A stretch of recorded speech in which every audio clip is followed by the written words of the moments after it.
បងសុំសួរមួយបានអត់បងsoftware របស់យើងហ៎បងមានប៉ុន្មានភាសាដែរបងអូបាទសួស្តីសម្រាប់ software POS របស់យើងគឺយើងមាន3ភាសាហើយអតិថិជនទាំងអស់បើសិនជាគាត់ចង់ផ្លាស់ប្ដូរភាសាខ្លួនឯងក៏បានដែរនេះវាងាយស្រួលបើសិនជានេះយើងអាចចូលទៅក្នុងកម្មវិធីរបស់យើងបន្ទាប់មកយើងចុចយក POS ចឹងនៅក្នុងកន្លែង setting ហ្នឹងគឺវាមានfunction មួយដែលមានឈ្មោះថាមានប៊ូតុងមួយដែលមានឈ្មោះថា POS language setting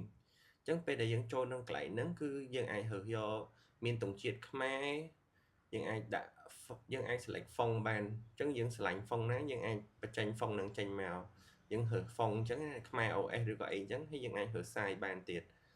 ចឹងគាត់អាចរើសយកខ្មែរឬក៏ភាសាអង់គ្លេសឬក៏ភាសាចិនចឹង software យើងគឺមាន3ភាសាហ្នឹងគាត់អាច select មួយណាដែលគាត់ចង់បានទូទៅយើងភាគច្រើនបើសិនជាគាត់ចេះអង់គ្លេសយើងគាត់ប្រើអង់គ្លេសវារៀងស្រួលមើលហើយ font វារៀងទូចចឹងណាហើយបើសិនជាសម្រាប់បងណាដែលគាត់ត្រូវការភាសា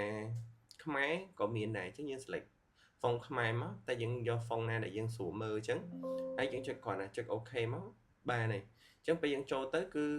POS របស់យើងចេញ font ខ្មែរហ្នឹងហើយបន្ទាប់មកសំខាន់ជាងគេកន្លែងបិទវេនចឹងកន្លែងបិទវេនវានឹងចេញមកឧទាហរណ៍ថាបុគ្គលិកគាត់អត់សូវចេះភាសាអង់គ្លេសចឹងកន្លែងបិទវេនឬបើកវេនធម្មតាយើងត្រូវ clear បញ្ជីអញ្ចឹងនៅកន្លែងបើគាត់ធ្វើយកភាសាខ្មែរគឺវាចេញមកហ្មងថាទីតាំងសាខាមួយណាលេខវេនលេខម៉ានជួលបុគ្គលិកឈ្មោះអីអឺយើងលក់បានប៉ុន្មានចំនួនចេញកាយបាត់អីប៉ុន្មានសរុបអញ្ចឹងទឹកប្រាក់ដែលនៅក្នុង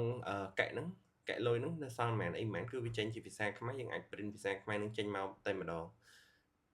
ចឹងឃើញថាការងារនេះយើងធ្វើវាងាយស្រួលមែនតើដោយសារយើងមានភាសាខ្មែរឬភាសាអង់គ្លេសឬភាសាចិនដើម្បីឲ្យគាត់អាចមើល report ជាភាសាខ្មែរបានអញ្ចឹង